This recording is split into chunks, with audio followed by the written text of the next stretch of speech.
योद्धा 1991 पर रिलीज हुआ हिंदी एक्शन फिल्म है। फिल्म की जो कहानी है ऐसे शुरू होती है। हम देखते हैं कि करण जो है सानी देओल एक लॉयर है और उसके पिता है जर्नलिस्ट चरणजीत जो एक अपराधी चक्र को पकड़ना चाहती है और इस वजह से वो हवेली में जाती है और हम देखते हैं कि इस हवेली में बैठक होती है अपराधी चक्र का। अपराधी चक्र की लीडर है धागा जो है जस्टिस देशमुख अग्निहोत्री और हम देखते हैं कि इस बैठक में हम धागा के एक सहयोगी को देखते हैं, वो है चावला जो है परेशान।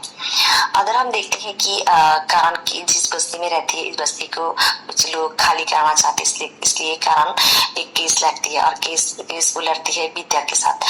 विद्या है संगीता बिजलानी, है जस्टिस देशमुख अग्निहोत्री की बेटी विद्या अग्निहोत्री। यहाँ पर हम देखते हैं कि विद्या और करण अपने देशमुख से मिलने आती है और यहाँ पर कुछ लोग आती है देशमुख उर्फ धागा को मिलने और वो लोग कहती है कि वो चाहती है कि बस्ती को खाली करा और धागा अपने एक लोग सूरज जो है संजय दत्त को भेजती है बस्ती के लोगों को डरा धमका के लिए। और हम देखते हैं यहाँ पर सूरज जब बस्ती में जाती है और यहाँ पर करण आती है और दोनों के बीच बहुत लड़ाई होती है, दोनों की शत्रु बन जाती है। यहाँ पर हम देखते हैं कि एक दिन देशमुख सूरज को बुलाती है कि वो मादक कारोबार के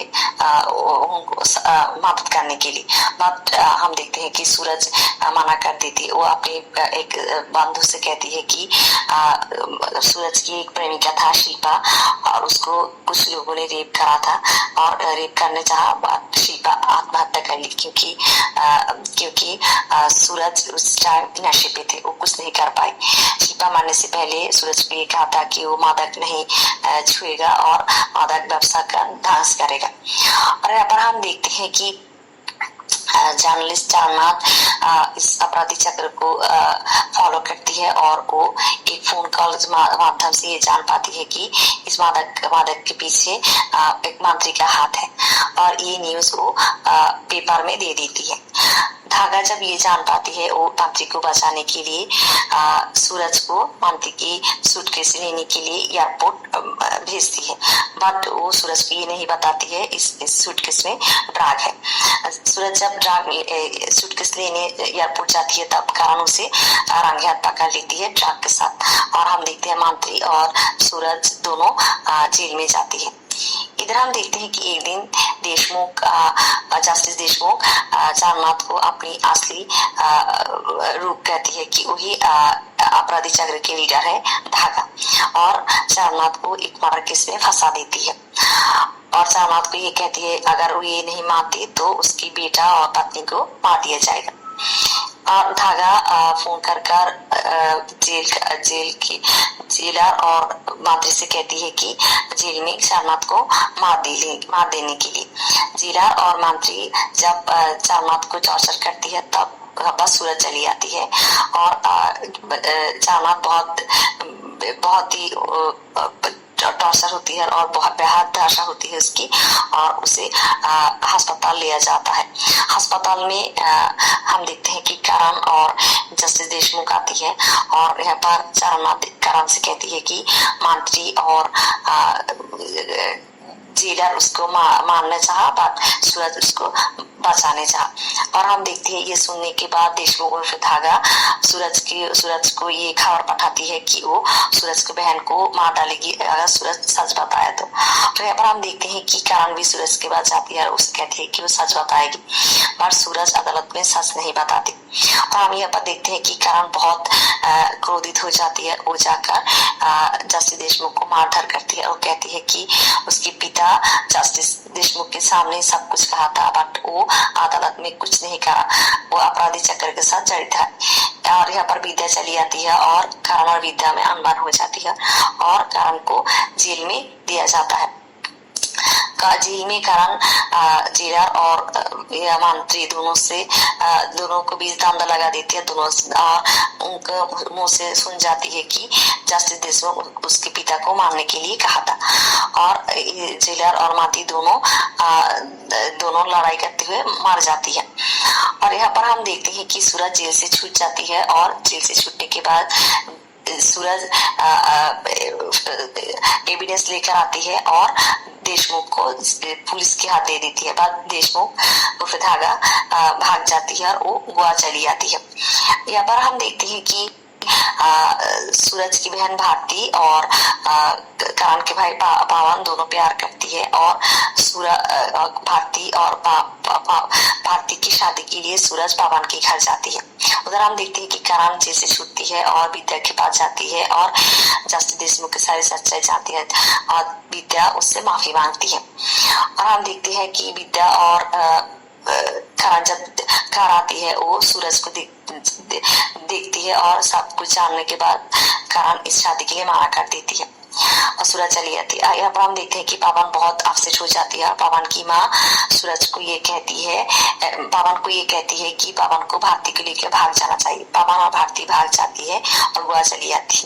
यहाँ पर हम देखते हैं कि गोवा पर जस्टिस देशमुख उर्फ धागा अपने एक सहयोगी चारणलाल जो है पारसाल की यहाँ पर बहुत बड़े कारोबार है उसके पास जाती है काम के लिए। बाद चारणलाल उसे बहस करती है, छोटे काम देती है। बाद धागा ये नहीं करती, और धागा को मिल जाती है पावन और भारती, और वो पावन को बहुत पीटती है और भारती को नशे की इंजेक्शन लगा देती है, और वो पावन को उठा कर ले जाती है, चारणलाल के यहाँ भेज देती है।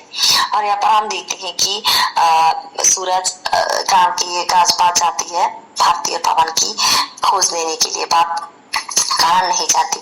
सूरज जाने के बाद करण की माँ करण को ये कहती है कि वो जानती है कि पावन और भारती कहाँ है। वो कहती है कि वो गोवा में है।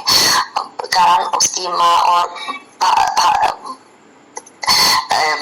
विद्या को लेकर गोवा चली जाती है। गोवा आने के बाद करण को भारती मिलती है नशे की हालत में, वो उसको घर ले आती है। और हम देखते हैं कि यहाँ पर सूरज भी गोवा आती है, उसके साथ धागा की देखा हो जाती है, और वो धागा उसे कहती है, जानती है उसकी बहन कहाँ है। पर इसके पहले उसको एक काम करनी पड़ेगी। वो सूरज को चारणलाल की ले जाती है। चारणलाल की सारे आदमियों को मारकर वो चारणलाल से अपनी सारी संपत्ति लेकर ले लेती है, और यहाँ पर राज करना शुरू कर देती है धागा। और वो सूरज को बताती है उसकी बहन की बारे में। सूरज उस जगह पर जाती है, और यहाँ पर उसे कान मिलते हैं। दोनों के बीच बहुत लड़ाई होती है, और हम देखते हैं कि यहाँ पर भारती आती है और कहती है कान उसे बचाया। और हम देखते हैं कि दोनों समझ पाती है कि धागा उसको यूज कर रहा है, और सूरज करण एक विजडम बनाती है और पावन को बचाने के लिए। पावन धागा के पास है, और वो विद्या को उसके पिता देशमुख की यहाँ भेजती है। विद्या जाकर अपने पिता से कहती है कि करण उसके छोड़ दिया है। और हम देखते हैं कि धागा एक पार्टी देती है, और इस पार्टी में सूरज करण भेज बदल कर जाती है विद्या की मदद से। बट देशमुख उन लोगों को पकड़ लेती है और उन लोगों को बांध देती है, और वो ये कहती है कि वो पावन को एक घड़ी कांटे से बांध देती है बोमा के साथ, और कहती है ये घड़ी के कांटे जब 12 बजेगा वो बम फट जाएगा। हम देखते हैं कि सूरज और करण छूट जाती है और पावन को बचा लेती है, और यहाँ पर धागा चली जाती है, और धागा और करण सूरज की बहुत फाइटिंग होती है। धागा उन लोगों के ऊपर गोली करती है, और यहाँ पर करण सूरज भी धागा को मार देती है। गोली लगने की वजह से सूरज मार जाती है। यहाँ पर पुलिस आती है, और हम देखते हैं कि सभी लोग बहुत दुखी होती है। ऐसी समाप्त होती है इस फिल्म की। धन्यवाद।